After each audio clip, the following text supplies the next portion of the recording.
Boa noite. Cadê o ânimo desse povo? Boa noite. Boa noite. Sejam muito bem-vindos a mais uma noite de Vencer com o Enem. Tá? E hoje, sem muitas delongas, né, professor? Aqui comigo o professor Ricardo Sampaio, professor da casa, né, apesar de bastante experiente, está conosco aqui recentemente. Novato veterano. E veio reforçar o quadro de docentes aqui do Instituto Federal Campus Tapupoca. Então, ninguém mais apropriado para repassar esse conhecimento de matemática através da resolução, né, professor? Hoje nós vamos quebrar a cabeça com questões de matemática, né? Mas com o professor Ricardo é sempre fácil, tá? Então, para vocês que estão aqui, para quem nos acompanha ao vivo pela internet, um bom aulão e bons estudos. Vamos vencer com o Enem, professor. Fique à vontade. Salve de palmas, professor. Obrigado, boa noite. Para quem me conhece, como já falou, Ricardo Sampaio. E a gente tem uma experiênciazinha com o Enem, certo? Desde 2009, o governo lançou esse modelo novo, a gente já vem trabalhando. E ele vem mudando um pouquinho, viu, gente? Mas a essência é sempre a mesma. Então, mudou, saiu de perto da redação. Eu acho que ajudou um pouco, certo? Mas, para quem já fez o Enem, quem já fez o Enem aqui? Levanta o braço, por favor. Olha aí, bastante gente. Digam se eu estou correto. A sensação que vocês tiveram quando levaram aquele caderno para casa é que sabiam muito mais do que fizeram? Sim ou não? Naquele caderno existia muitas questões que você diz assim, isso aqui eu nunca vi na minha vida. Mas era muito assim. Ou a maioria você olhou e disse, isso aqui eu tenho conhecimento. Eu posso não ter resolvido correto, mas dava para fazer. Não é verdade? A prova do Enem é uma prova com 45 questões, certo? E esse negócio de artista de YouTube, né? Minha praia ainda não, certo? Mas eu vou aprendendo as marcações. Viu, gente? Então, é uma prova que se você chegar em casa, sentar com calma e começar a folhear aquele caderno com as 45 questões do Enem, você vai fazer muito mais do que você vê lá. Porque não é uma prova, questão a questão, muito difícil, muito complicada. Certo, gente? E aí, o que a gente tem que passar para vocês de dica para você melhorar o desempenho? Né? Eu sou amante da Fórmula 1, já tenho 50 anos, acompanho a Fórmula 1 desde a década de 70, e um negócio que me impressiona hoje é a velocidade com que aqueles mecânicos trocam o pneu do carro. Vocês têm ideia de quantos segundos ele gasta para trocar os 4 pneus do carro da Ferrari ali na Fórmula 1? Vamos? Diga aí, por favor. Quem acha? Quantos segundos?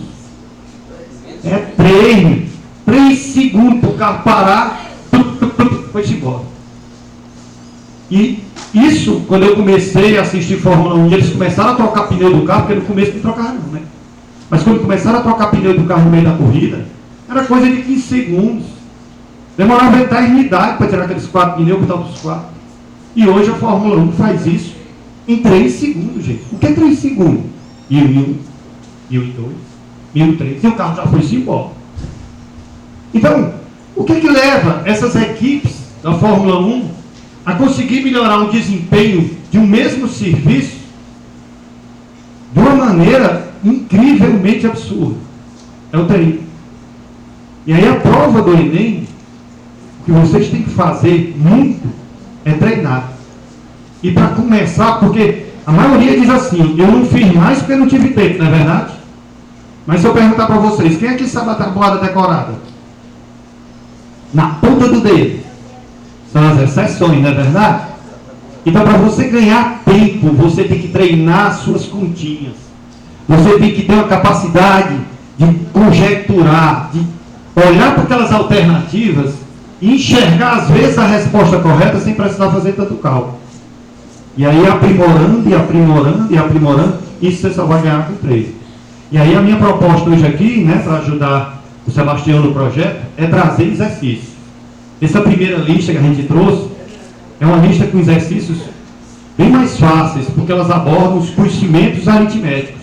Né? Depois, daqui para novembro, eu tenho a esperança de voltar aqui para estar com vocês. Aí a gente tem muito mais exercício, a gente vai abordar os conteúdos que mais caem, né? Que é essa parte de aritmética, gráfico, estatística e geometria. Teve um ano, se eu não me engano, 2009, o Enem trouxe o absurdo de 11 questões de geometria espacial na prova do Enem. 11 de 45. Eu estou trabalhando agora com os meninos aqui do quarto semestre, geometria espacial. O Enem gosta muito das formas geométricas. Muito, muito, muito. E aí a gente tem que treinar isso aí. Daqui para novembro nós vamos treinar, se Deus quiser. Eu estava lançando a proposta do Sebastião, porque ele bota essa lista de exercícios no site. E o pessoal que é mais ligado, mais estudioso, vai lá e resolve. E vem aqui praticamente conferir o que eu já fiz. Então a minha ideia é, a partir da próxima semana, eu colocar uma lista bem maior, certo? Sei lá, 60 exercícios, que a gente já tem preparados, 60, 80, sei não. E vocês depois darem a ideia das questões dessa lista maior que a gente traga aqui para vir resolver. As que vocês tiveram dúvida, as que tiveram mais dificuldade. Acho que fica melhor assim, né? Então vamos começar. Então esse primeiro pedacinho da gente, passar aqui meu amigo, por favor. A gente trouxe questões todas do Enem, certo? Envolvendo os conhecimentos aritméticos. Você nota que o Enem, ele sempre tem uma questão assim, que é a coisa mais fácil do mundo. Você não pode errar essa questão de forma alguma, viu, gente? A coisa das habilidades no Enem, o TRI, que eu entendo muito pouco, que é a teoria de resposta ao item, é a ciência que corrige a prova do Enem. Por cima, assim, ela tem assim a coisa da habilidade. Ela constrói grupo de questões com a mesma habilidade. Deixa eu dar um exemplo assim, cozinhar, habilidade de cozinhar. Aí ela bota lá 5 habilidades. Uma delas é estralar um ovo. E a outra é fazer um prato francês. Adianta muito você fazer o prato francês se você não sabe estralar um ovo? Então é isso. Então o Enem, se você for por esse caminho, ele vai começar a desconfiar que você está chutando. E aí seus pontos começam a cair. Então, é muito importante na prova de matemática que você vá fazendo e não perca o rumo das questões fáceis. Tem gente que é psicologicamente abalado com a matemática, não é verdade? Fala em matemática já, vixe, ai meu Deus, né?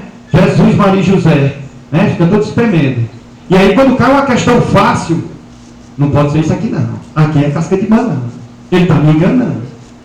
Olha a coisa aqui, ó. Essa daqui. Aquela pessoa que é abalada mesmo, né? Traumatizada com a matemática, lê uma questão dessa, sabe responder e bota o item errado. Só por causa da psicologia da pessoa, assim, né? Aquela barreira que ela criou no longo da vida que não aprende mais nada. Vamos ver, ó. João decidiu contratar o serviço de uma empresa por telefone através do serviço de atendimento ao consumidor. O atendente ditou para o João o número de protocolo de atendimento da ligação e pediu que ela anotasse. Entretanto, João não entendeu um dos algarismos ditados pelo atendente e anotou o número com o espaço vazio ali, ó.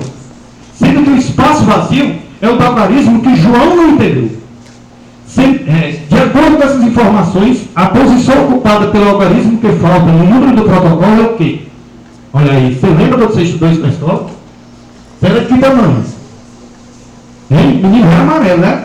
Da tia do Fundamental 1. Nós temos as ordens e as classes, né? Que eu tinha falado. E aí, você começa aqui, o primeiro aqui é o algarismo de quê, gente? Das unidades, né? Depois pulou para onde? Dezena, beleza, vamos respondendo. E aqui centena, primeira classe. Aí aqui, o 8 é o quê? Unidade de milhar. Depois? Maravilha, puxa vida, que legal, vocês estão dando. E finalmente o quê? Qual é o item? Pois é uma questão dessa, desgraçada. Né? Não pode, porque no conjunto de habilidades que ele se propõe lá, esse é o estralar o ovo. Certo? Então, é uma questão fácil e você tem que estar ligado. E não fique com o seu psicológico. É fácil, parece fácil, pode ter certeza. Acerte e vá-se embora. Tá bom? Vamos para a segunda, meu filho. Enem 2015. No contexto da matemática recreativa, utilizando diversos materiais didáticos para motivar seus alunos, uma professora organizou um jogo, outra coisa, viu, gente? É texto, né? A marcação aqui para o artista aparecer. É texto, muito texto, né? Prova do Enem. Qual é a minha dica? Leia primeiro a pergunta. Certo? Você vai na pergunta, dê uma voadora na pergunta. Tá bom? Porque das duas, uma, você leu a pergunta, volta para o texto, ou você já vai ter noção que o texto não serve de nada, se não servir, mas no Enem normalmente isso não acontece. Ou a segunda, que é mais plausível, lendo a pergunta, a sua leitura vai ser mais seletiva. Você já está sabendo onde quer chegar. A pessoa que caminha na vida sem saber onde quer chegar é um perdido, não é verdade? Você tem que ter um rumo. Então, você sabendo qual é a pergunta, sabendo qual é o seu objetivo, você vai ter um norte na sua leitura. E a sua leitura fica mais rápida, mais compreensível. Então, aconselho que você já fosse por fim. Nós não vamos fazer isso aqui porque nós estamos dando uma aula, explicando tudo mais. Mas vá na pergunta em primeiro lugar, tá bom? Às vezes você lê a pergunta, já sabe a resposta e não precisa nem ler o texto. Aí aqui os materiais didáticos para motivar seus alunos, uma professora organizou um jogo com um tipo de baralho modificado. No início do jogo, vira-se uma carta do baralho na mesa e cada jogador recebe em mãos 9 cartas. Deseja-se formar pares de cartas, sendo a primeira carta a da mesa e a segunda uma carta na mão do jogador, que tem um valor equivalente àquele descrito na carta da mesa. Então nós teremos uma carta da mesa. O objetivo do jogo é verificar qual jogador consegue o maior número de pares. Iniciado o jogo, a carta virada na mesa e as cartas da mão de um jogador são como um esquema. São como um esquema, por favor. Então está aqui o esquema, gente. A carta da mesa é uma fração. Como é que se vê essa fração? 6/8. Muito bem. E nós temos ali 75%, 3,4%, 34%, 0,75%, 4,3%, 7,5%, 4 terços, 6,8% e 3/4. Isso é aquela questão que é, afinal de contas, que você, pegando a carta da mesa, forme pares com cartas equivalentes. E quantos pares você vai formar? Sempre, quando ele diz par, uma das cartas do par vai ser sempre o 6/8. Em suma, ele quer que você conte as cartas ali, daquele baralho aberto, ali as cartas da mão, que são equivalentes a 6/8. Tá bom? Eu quero descobrir qual desses números aqui representa a mesma quantia que 6/8 representa. Está vestido com outra roupa o número, mas é a mesma quantidade que 6/8 conta. Tá bom? Aí, meu amigo, passa aí o slide, por favor. Então, primeiro, 6/8 é igual a quem? Porque a gente pode simplificar uma fração, dividindo o numerador e denominador pelo mesmo valor, não é verdade? A gente dividiu aqui por quanto? 2. E tem uma carta lá, 3/4, né? Que a gente verificou? Muito bem. Passa aí, por favor. 3/4. Se você dividir R$3 por 4 pessoas, quanto é que dá para cada um? Se você não for ladrão, né? 75 centavos. Então tem uma carta lá, 0,75. E finalmente, olha lá, 75 centavos é 75 sobre 100, é 75 por 100. Né?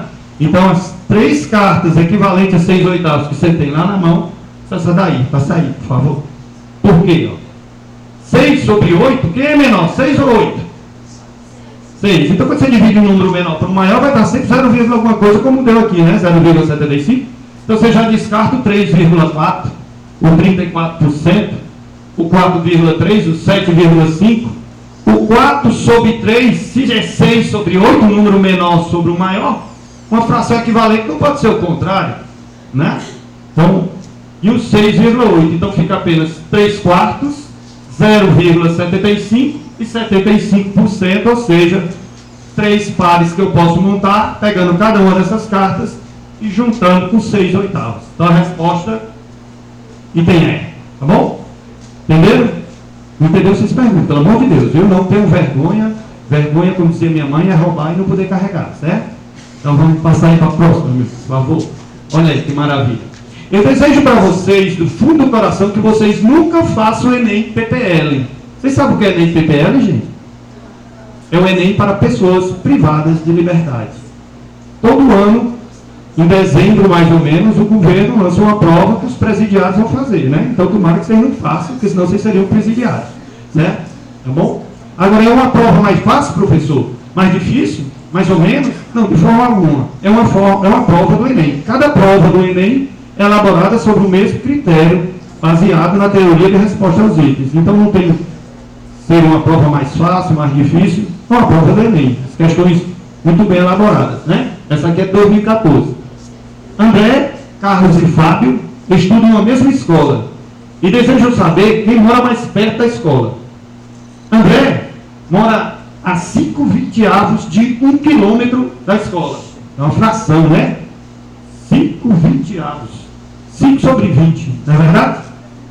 O outro rapaz ali, o Carlos, mora a 6/4 também de 1 quilômetro da escola. Segunda fração, a fração do Carlos, 6/4.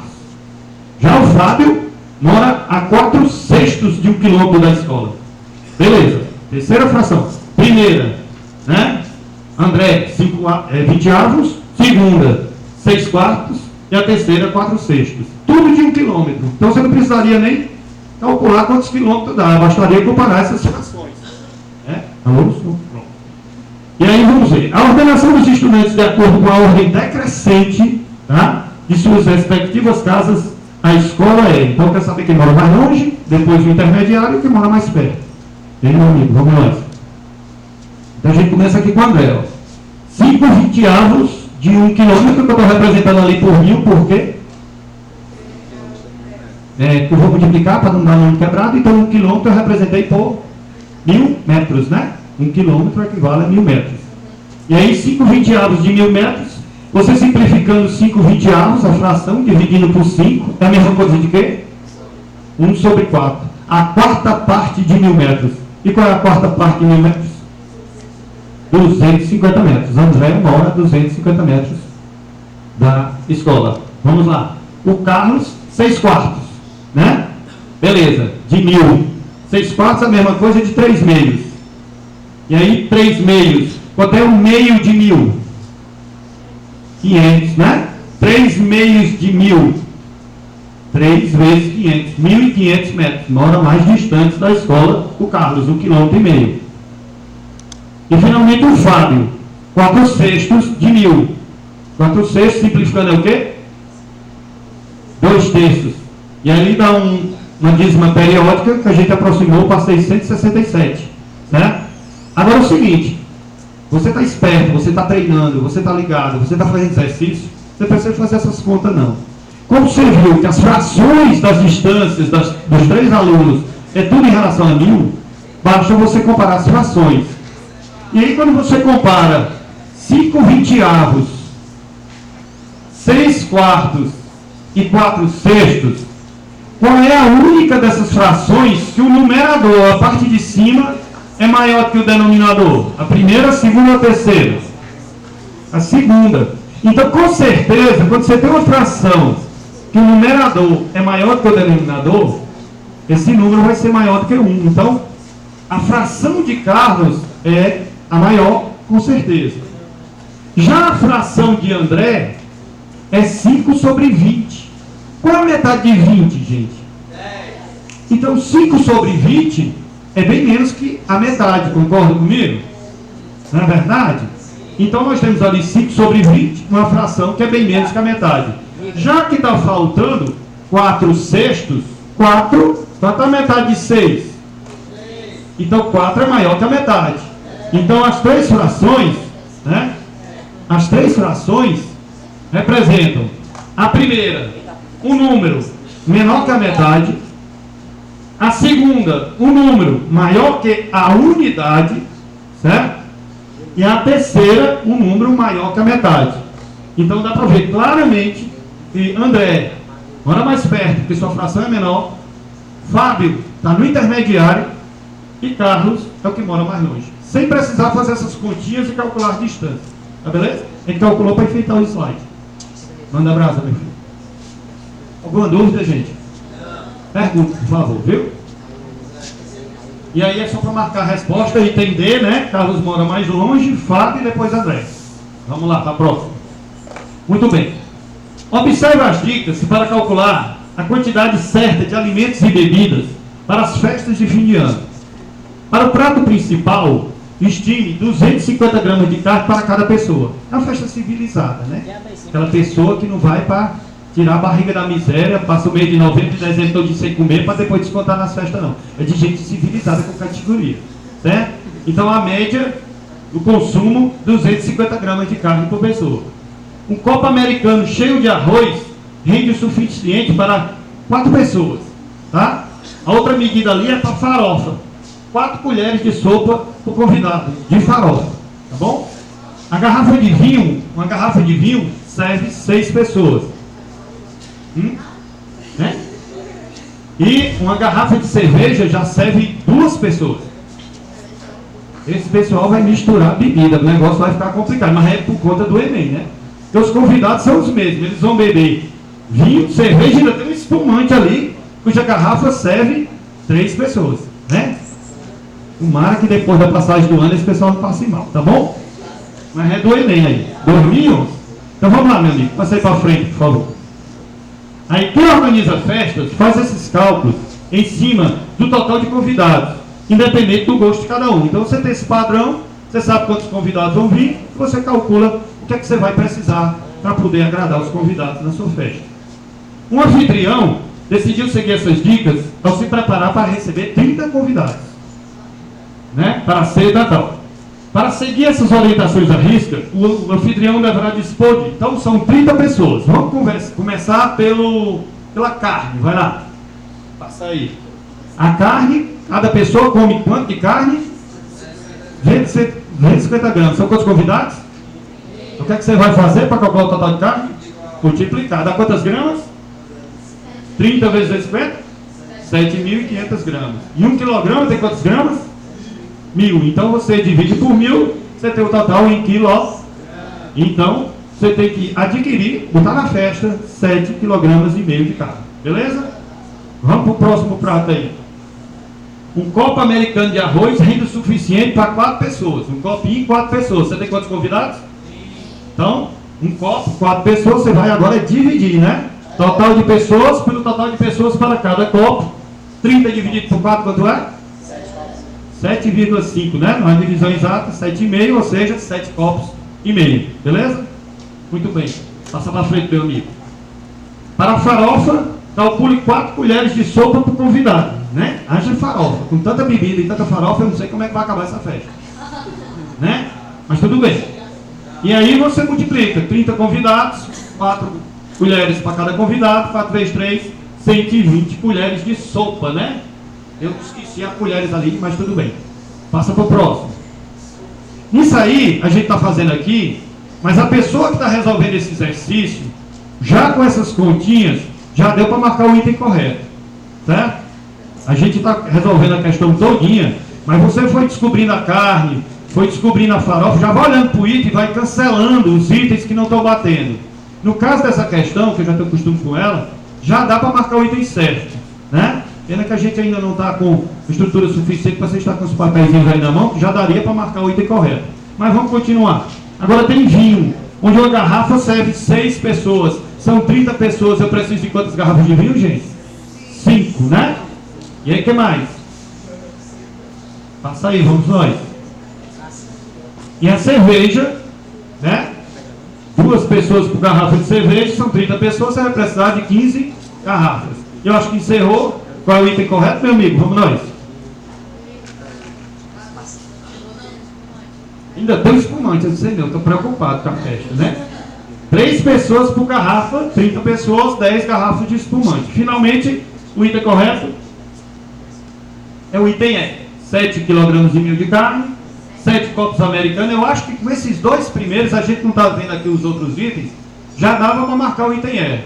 Não tem 2 itens com 7,5 de carne e 7 copos americanos, se eu não me engano, né? Mas aí calculamos todo o resto e deu item E, tá bom?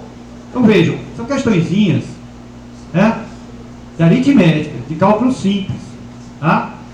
Qual é o problema? Esses cálculos simples, é que às vezes a gente se engancha. Então, gente, pelo amor de Deus, Nossa Senhora da tabuada daqui para dezembro, né? Se você for para o Enem com dificuldade na tabuada, vai complicar. Parece brincadeira, mas não é. Tem um site bom na internet, não sei se vocês já ouviram falar, o rachacuca.com.br. Tem umas brincadeirinhas lá que desenvolvem assim, a capacidade cognitiva. com raciocínio rápido, maravilhosa. Jogo com máquina de calcular, jogo com tabuada, todo tipo de qualidade que você brincando você vai desenvolver. Isso aqui, podemos dizer que também é um músculo, e precisa de exercício, precisa de academia, certo? Para poder malhar, tá bom? Vamos para frente, meu amigo. Quinta questão. Olha a questão aqui, tranquila e sossegada, né? Deseja-se comprar lentes para óculos. As lentes devem ter espessuras mais próximas possíveis da medida 3 milímetros, tá? No estoque de uma loja, há lentes com espessuras 3,10 milímetros, 3,021 milímetros, 2,96 milímetros, 2,099 milímetros e 3,07 milímetros. Se as lentes forem adquiridas nessa loja, a espessura escolhida será em milímetros de... Então, dentre aqueles 5 números, eu quero descobrir o mais próximo de quem? De 3 milímetros. Vocês observam aqui que nós estamos trabalhando com números decimais. Qual a melhor maneira de comparar números decimais?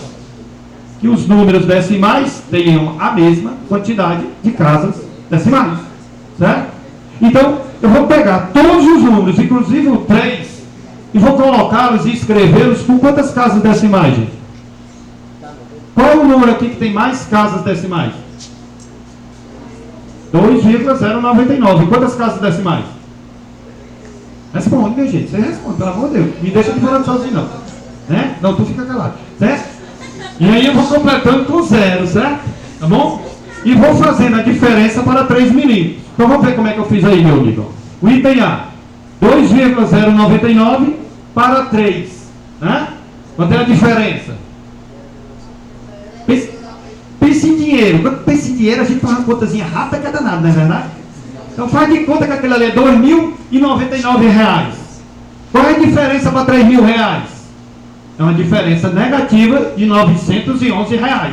Esse dinheiro que o negócio sai rápido. Certo? Ela é negativa. A gente não está interessado aqui em números negativos ou positivos. Está interessado nos mais próximos. Não importa se seja próximo à direita ou próximo à esquerda. Então o sinal aqui negativo é só para indicar se o número está à esquerda do 3 ou à direita do 3. Mas para comparar quem é maior e menor não importa, porque eu quero o mais próximo de 3. Vamos lá, o item B. Olha aí, também uma diferença negativa, 2.960 para 3.000, só 40 de diferença. Então já está mais próximo, né? O C. 3.021 para 3.000, apenas 21 de diferença pela direita. Item D. 3.070. A gente vai completando. Você completar com 0 aqui o 3,07, não vai alterar o número. Mas fica melhor de fazer a comparação. Certo? E aí dá 0,070. Né? E o último, 3.100 para 3.000, 0,100. Então, fica fácil de ver que o número mais próximo de 3 é o item C. Beleza?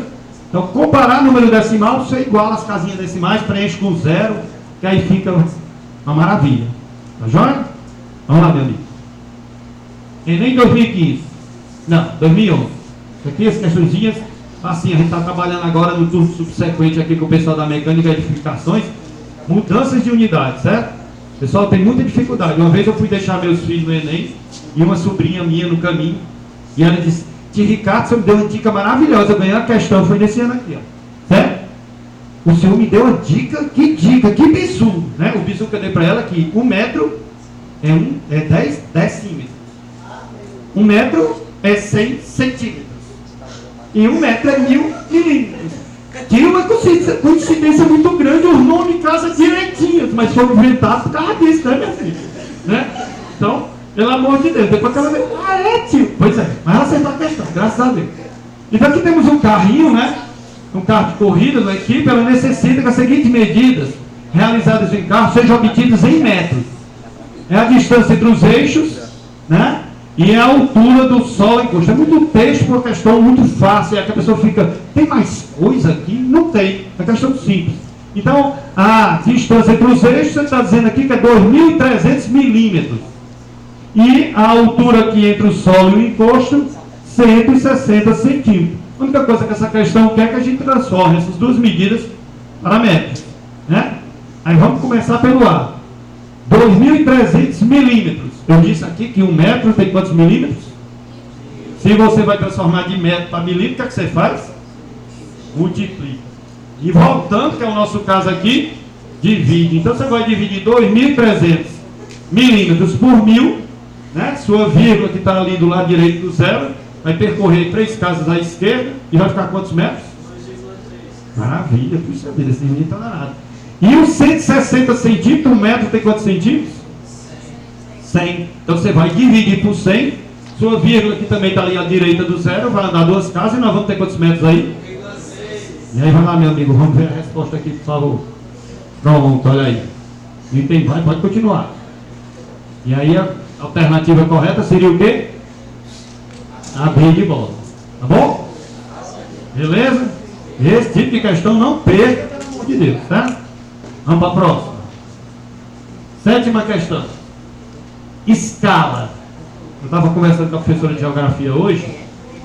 Escala é um dos conteúdos mais, como é que se diz, que o pessoal consegue enrolar e complicar na matemática que eu conheço a escala. Porque é uma coisa simples, fácil, tranquila e sossegada. Mas o pessoal dá um nó em escala tão grande que deixa complicado, certo? Então vamos ver essa questão que a gente vai falar. Ó. A Secretaria de Saúde de um município avalia um programa, né?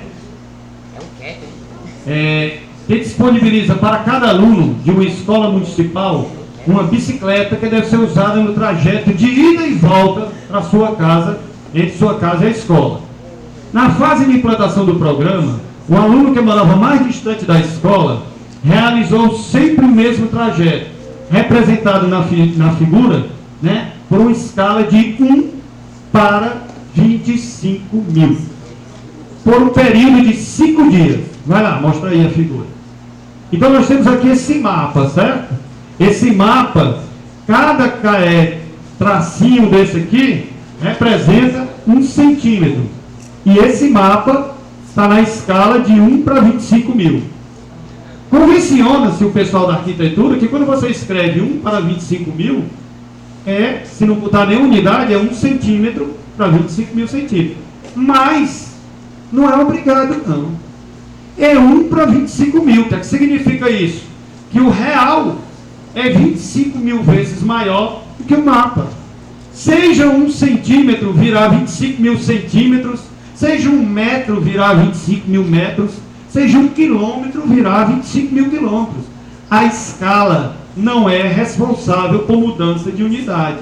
A escala só faz o quê? Ampliar uma figura por real ou reduzir o real por figura. A mudança de unidade é problema seu. Então nós vamos contar aqui quanto esse ciclista andou no mapa e vamos ampliar isso 25.000 vezes. Aí você vem na figurinha aqui e vai contar o trajeto dele. Ó. Ele andou 1, 2, 3, 4, 5, 6, 7, 8, 9, 10, 11, 12, 13, 14, 15, 16 o quê? Centímetros de ida. E quanto de volta? 16. Né? Dá quanto? 32. Quantos dias? 5 dias de 32. Vamos lá, tabuada. 5 dias de 32. 160. Deixa eu ver se eu já fiz essas contas aqui, meu amigo. Muito bem, tá aí, ó. 16 centímetros a ida e de volta vezes 2. E depois 5 dias. Você pode até, como a multiplicação é comutativa e associativa, né? Você pode multiplicar primeiro 2 vezes 5, 10, e 2 vezes 10, 160. Sempre procurando essas coisinhas para fazer as continhas mais rápido, né? Então, no mapa, durante os 5 dias, o rapazinho do mapa andou 160 centímetros. No real, ele andou quantas vezes? Você vai ampliar quantas vezes a distância? 25.000. Você vai pegar esse número e multiplicar por 25.000. Multiplica aí, meu filho. Escala 1 para 25.000. Vai lá. Então, eu multipliquei 160 por 25.000. Né? Quanto é que deu? 4 milhões de centímetros. É isso que ele andou na realidade. Na real, ele andou isso aí. Essa unidade centímetro é conveniente, aconselhável para representar essa distância? Não. Agora é problema seu. A escala acabou. A gente já ampliou, já usou escala. Agora é você transformar por unidade mais conveniente. Que no caso seria o quê? Quilômetro. Aí vamos devagarinho, né? A gente já viu agora que 1 metro tem quantos centímetros? 100. Então para metro você divide por 100 e perde quantos zeros ali? 2. Divide por 100, 2. Aí está de metro. 1 quilômetro tem quantos metros? 1000. Então você vai dividir agora por 1000 e vai perder quantos zeros? 3. Então no total você perde 5 se tiver, né? E tem. Ainda fica 1, né? Então a resposta aí da distância total é quanto, meu colega? Né? Para metro 40 mil e depois 40 quilômetros. Então bota isso na cabecinha. Escala não altera a unidade. A não ser que esteja explícito. E é muito raro acontecer, né? Na escala tenha 1 centímetro para tantos quilômetros. Escritas unidades. Aí é outra história. Mas eu não recordo de ter visto isso. Ela não tem unidade. Convenciona-se a arquitetura que é centímetro. Mas é só uma convenção. Pode ser 1 metro para 25 mil metros, né? 1 polegada para 25 mil polegadas. Não importa. A escala não altera unidade. Preserva a unidade que está lá. Quem altera a unidade é você. Tá? Tudo bem? Vamos para a próxima.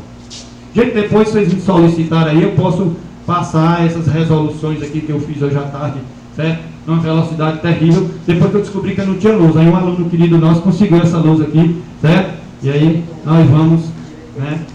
Beleza. Mas vamos lá. Essa questãozinha muita gente erra, viu? Muita. Ah, fique ligado, ó. O ciclo de atividade magnética do Sol tem um período de 11 anos. O início do primeiro ciclo registrado se deu início no começo de 1755 e se estendeu até o final de 1765. Olhem para esses números. Isso aí representa um ciclo de 11 anos. Para vocês, parece um ciclo de quantos anos? Pois é, mas é de 11. Certo? É um erro muito comum, certo? Você achar que de 1755 até 1765 são 10 anos, e não são. Porque eu estou contando do começo de 1755 até o final de 1765. Se você simplesmente subtrair 1765 menos 1755, você está excluindo o ano de 1755. Você está dizendo menos 1755, não é verdade? Você está tirando ele. O primeiro ano você está tirando fora. Quer ver? Olha aí, ó. Eu botei todos os anos aí, ó, de 1755 até 1765. Se você contar de um por um, você vai ver que são 11. Você não pode subtrair o primeiro. Você tem que subtrair antes do primeiro. Se você quiser fazer a conta certa, é 1765 menos 1754, que é o primeiro que está fora. Entenderam aí? Então, muito cuidado nessa contagemzinha de tempo. Então, é um ciclo de 11 anos solares. Aí, vamos lá. Volta lá. A questão quer saber isso. Ó. Né? Vamos ver, volta aí lá para a questão. Tem a pergunta lá? Tem. Aí, vamos acabar aqui. Né? Até 1765, desde então, todos os ciclos de atividade magnética do Sol têm sido registrados de 11 em 11 anos. O pessoal vem registrando tudinho. Né? Está lá no site da Globo. No ano de 2101, o Sol estará no ciclo de atividade magnética de número qual? É outra coisa que você tem que ter cuidado. Então vamos lá. Qual é o primeiro ano de atividade? E qual é o último? 2101. Para eu saber quantos anos se passaram aí, eu vou fazer 2101 menos quanto? 1754. Vamos ver se eu fiz isso aí. Vamos lá. Pode passar. Né? Quantos anos tem aí? 347 anos. Cada ciclo dura quantos anos? 11 anos. Quantos ciclos tem aqui dentro? Você vai fazer o que para descobrir quantos ciclos tem aqui? Dividir por 11. Vai lá, divide aí, meu chapa. Ele dividiu por 11, deu 31,54. Quantos ciclos tem? 32 por quê? Vamos voltar tudinho e vamos ver lá a pergunta. No ano de 2101, o Sol estará no ciclo de atividade magnética de... Ele não quer saber quantos ciclos se passaram, ele quer saber em que ciclo o Sol está. Então, voltando lá para a conta, por favor. Quando você divide, volta. Quando você divide 31,54 períodos, ciclos, está dizendo que o Sol já fechou o 31º e encontra-se no 32º, que ainda não está fechado. Então, observando a pergunta, a resposta é 32. O Sol está no seu 32º ciclo. Então, uma questãozinha cheia de casquinha, assim que você tem que ter cuidado, a subtração dos anos, para você não errar. Tá bom? Entenderam aí? Beleza? Vamos para frente, meu amigo. Então, a resposta item A, né? Muito bem. Vamos para a nona. Vocês já viram esses contadores de energia na casa de vocês? Já. É? Pois é. Eu vi porque eu tenho 50 anos, né? Estou ficando velho, né? Antigamente era assim lá em casa. Era os mostradorzinhos que ficavam girando para dizer quantos kWh eu tinha consumido no mês. Né? E aí diz aqui, o medidor de energia elétrica de uma residência, conhecido como relógio de luz, dos antigos, né? É constituído de 4 pequenos relógios, cujos sentidos de rotação estão indicados conforme a figura. O primeiro aqui, anti-horário, o segundo horário, o terceiro anti-horário e o quarto horário. Beleza. A medida é expressa em kWh. O número obtido na leitura é composto de 4 algarismos. Cada posição de um número é formada pelo último algarismo ultrapassado pelo ponteiro. E o número obtido pela leitura em kWh na imagem é. Então tem que você ler isso aqui. Então se esse rapazinho está girando anti-horário, qual é o número que ele acabou de passar? É o 2, você está chegando no 3, né? Então ele passou de 2 milhares, tá? Não chegou ainda no 3, então é 2 milhares. Aqui ele está rodando assim, ó, horário, então ele passou pelo 6, então é 2 milhares e 6 centenas. Aí vem para cá, girando assim, passou pelo 1, então uma dezena. E girando horário, passou pelo 4 unidades. Então, a resposta vai ser 2.614, é o item A. Então, é uma questãozinha só para você ler esses rapazinhos aqui, que fica melhor assim, né? Foi mal. Mas vamos lá. Então, item A. Tá bom? Enem 2011. Agora, se tu gosta de conta, tá aí uma questão que você deixa para o final, viu? É aquela coisa, quando vê que vai dar muito trabalho para fazer cálculo, e aí tu fica pedindo santa tabuada, ô Jesus, me ajude, que eu não gosto de fazer conta. Essa aqui dá trabalho. É uma questão simples, não é raciocínio muito complicado, mas se tu tiver fraquinho nas contas, tu vai ficar aperreado, então é melhor deixar para o final. Eu tenho uma vizinha, que hoje ela está ali para Sobral, certo? O sonho dela era medicina. Ela tentou o Enem por 4 anos, até conseguir entrar na UFC de Sobral para medicina. Essa menina, antes de eu entrar nos IEF, eu dava aula no colégio católico, lá em Fortaleza, ela foi minha aluna no 3º ano do ensino médio. E ela, minha vizinha, muito amiga da minha filha, e minha aluna. E ela, eu quero medicina, Ricardo. E eu aqui, ai Jesus, vai passar não. Vai não. Porque ela era muito amarrada nas contas. Ela tinha, além do psicológico, aquele nervoso, né, de querer passar, ela é uma pessoa muito estressada, a conta dela era fraca, certo? E eu disse, não vai passar não. Isso no primeiro ano que ela tentou Enem, que ela era aluna do 3º ano, e foi minha aluna, que eu era professor do 3º ano de ensino médio. E aí aconteceu o que eu falei, ela não passou não para medicina. Mas a perseverança era o nome dela, era o sobrenome dela. E ela tomou uma estratégia. Qual era a estratégia dela? Eu vou estudar sem calculadora. Eu vou fazer as contas das minhas questões no espaçozinho da apostila, exprimido, porque lá no Enem, se bem que o Enem agora está disponibilizando folha de rascunho, né? Mas de qualquer maneira o espaço às vezes é reduzido.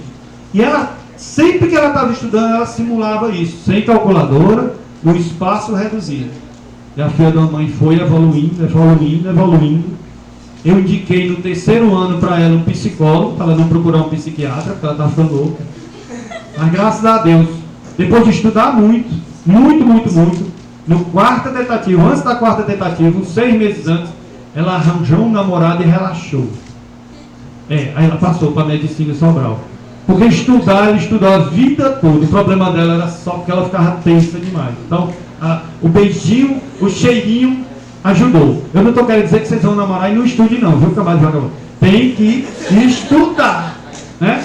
Mas se você fica naquela tensão, naquela coisa, de uma pessoa muito estressada, procure ajuda. Procure ajuda profissional. Né? Ou então, se o namorado ajudar, ótimo, tá bom? E ela hoje está morta de feliz e futuramente será uma médica de sucesso, se Deus quiser, tá bom? Então vamos para cá.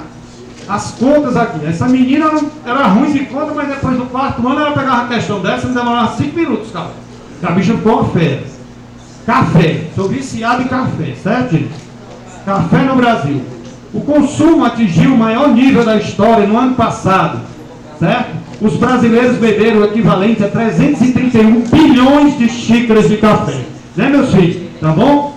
Né? Este rapaz aqui que é jovem, meu filho, só dos dois irmãos conversa mais. Né? Diminui o volume aí só um pouquinho. 331 bilhões no ano passado. Considere a xícara citada na notícia seja equivalente a aproximadamente 120 mililitros. Cada xicrinha de 120 ml, tá bom? Suponha que em 2010 os brasileiros ainda beberam mais café, gente. Beberam, o consumo aumentou em 1/5. Quem é dono de porcentagem aí? 1/5 é quantos por cento? Exatamente, 20%, mas foi na lata, né? Parabéns, certo? Que foi consumido no ano anterior, então ainda aumentou 1/5. Tu já tem que fazer essa conta aí. De acordo com essas informações, qual é a previsão mais aproximada para o consumo de café em 2010? As alternativas aqui em quê? Em litros. E tu tá em xícara de quantos ml? 120. Então vamos lá. Qual é o primeiro cálculo que nós vamos fazer aí? O primeiro cálculo é saber quanto aumentou. Não é verdade? Em 2009 eram 331 bilhões. Em 2010 aumentou quanto? 1/5. 1/5 de quanto? De 331 bilhões. Então tu vai pegar 331 bilhões e dividir por 5. E aí tu faz duas continhas, quanto é que dá isso? 66,2 bilhões de xícaras de café. Foi só o aumento. Somado a 331 dá quanto? Eu não fui muito esperto, eu estava montando o slide ali um pouco apressado, mas eu acho que se você arredondar para 400, você tinha menos trabalho e não errava a questão não. Mas é um teste a vocês fazerem depois, certo? Está bem próximo de 400 milhões, concorda comigo? Aí beleza. Então aumentou em 2010 66,2 bilhões de xicrinhas e foi o consumo brasileiro para 397,2 bilhões de xícaras de café. Aí uma xícara tem quantos mililitros? 120. 1 litro tem quantos mililitros? 1 litro, é a mesma coisa do milímetro, né? 1 litro tem 1000 mililitros. Se você quer transformar de mililitro para litro, o que é que você faz? Divide por 1000, né? Vamos ver aí o próximo, Cláudio. Tá aí, ó. Uma xícara de 120 mililitros, o que mais? 120 mililitros são quantos litros? Por que eu dividi por quanto? Por 1000, né? 1 litro, 1000 mililitros. Então, eu vou pegar essa quantidade de xícara, o volume de cada xícara, eu vou fazer o quê? Multiplicar. Vamos ver quanto é que deu essa multiplicação? Deu 397 bilhões de xícaras vezes 0,12, 47,66 bilhões de litros de café consumidos em 2010. Né? A próxima, qual é o item, então? A próxima lei? 48, que é o mais perto. Tá bom? Beleza? Então, tem que treinar essas mudanças de unidade, né?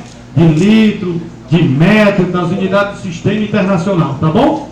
Muito bem. 11ª, meu chapa. Vou aqui. Eu gosto do Enem, porque tem umas questõezinhas bonitinhas, safadinhas, certo? Bem elaboradazinha. Essa aqui é uma, tá? O pessoal se amarra às vezes, é uma questão bem simples, né? Pessoal que nunca foi na feira, aqueles meninos que vivem em apartamento, tem dificuldade danada. Depois tem que ter uma balança de prato, né? Mas quem já vai, ajuda o pai e a mãe a comprar o tomate, a cebola, né? Certo? Tá bom? Tem uma facilidade. Seu Joaquim, ela tem uma balança de tarô, balança de pratos, né? É a balança que você vai trabalhar o equilíbrio, um prato com o outro, certo? A nossa equação. A equação é a balança de pratos na matemática, certo? E uma coleção de pesos. Cada de peso ali, ó. Tem peso de 10 gramas, peso de 30, tem um de 60 e tem um de 150, que você vai botar do lado da balança, né? Beleza. E aí você vai pesar o quê? Você vai comparar com um saco de arroz, né? Arroz 101, certo? De 1,31 kg. É um em um dos pratos da balança. O número mínimo de pesos, né, que você deve ser posto no outro prato para que a balança fique equilibrada é quanto? Tá bom? Então ele quer saber a quantidade mínima de peso que eu vou usar para equilibrar do outro lado 1,31 kg de um pacote de arroz. Os pesos estão em que unidade, gente? Gramas. Né? E o saco de arroz? Então é conveniente primeiro que a gente faça o quê? Transforme. Né? E o que é melhor aí? O que vocês acham? Ou seja, vou pegar o saco de arroz que tem 1,31 kg e dizer que ele tem quantas gramas? Não. Multiplica por quanto de quilograma para grama? 1000, né? 1 quilograma tem 1000 gramas. O quilo já diz isso. Certo? Então quantas gramas tem esse pacote de arroz? Fala que eu te escuto. Quantas gramas tem esse pacote de arroz? 1310. Mostra aí pra gente, por favor. Então tá aí o pacote de arroz. E aí, do lado 1310 gramas. Do outro, um prato onde eu vou botar pesos. Eu podia sair começando botando peso de 10 gramas, né? 10 gramas, 10 gramas, 10 gramas, 10 gramas, 10 gramas. Eu ia precisar de quantos pesos para chegar em 1310? 131, né? Mas ele quer a quantidade mínima. Então qual é o correto a se fazer? Pegar o maior, o mais pesado. Qual é o mais pesado? 150. Aí você vai e pergunta: quantos 150 cabe dentro de 1310? Mostra aí pra gente. Quantos pesos de 150 gramas? Eu vou ter ali entre aspas, porque esse cabe dentro é massa, né? Certo? De 1310 gramas. Quantos? 8? Quanto é 8 vezes 150? 1.200. Essa menina é uma fera. Mostra aí. Olha aí, 1.200 gramas. Para 1.310 está faltando quanto para equilibrar? 110. Dá para usar o peso de 150 aí? Não, então parei nos 8 ali. 8 de 150. Agora eu vou usar peso de quanto para o segundo? Menos pesado, mais pesado? 60. Quanto 60 cabe dentro de 110? Quanto 60 cabe dentro de 110? Só um, mostra aí. 1 de 60. E para 110 falta quanto aí? 50. Qual era o próximo peso? Qual era o próximo peso, gente? 30, né? 30. E quantos 30 cabem dentro de 50? Só um também. Vai lá, meu amigo. Só um. Sobrou 20. E o último peso era de quanto? E quantos 10 cabem em 20? 2. Mostra aí, por favor. E acabou. E eu usei quantos pesos, então? 8 de 150. 1 de 60. 1 de 30 e 2 de 10. Quanto é que dá isso? E aí mostra a resposta correta, por favor, meu filho. Olha aí. Bonitinha, não é essa questão? Interessante, é linda, né? A vontade emocionante, até de chorar. Vou beber água, porque senão só... Como é que tá aí, Sebastião? Tá tudo bem? Que hora nós temos, né? Tá? É. Vocês querem um tempinho, gente? Ou então vamos parar uns 10 minutinhos? Pois tá bom, vamos parar 10 minutinhos. 8h10 nós estaremos aqui de volta. Se tiver merenda aí fora que vocês quiserem comprar para mim,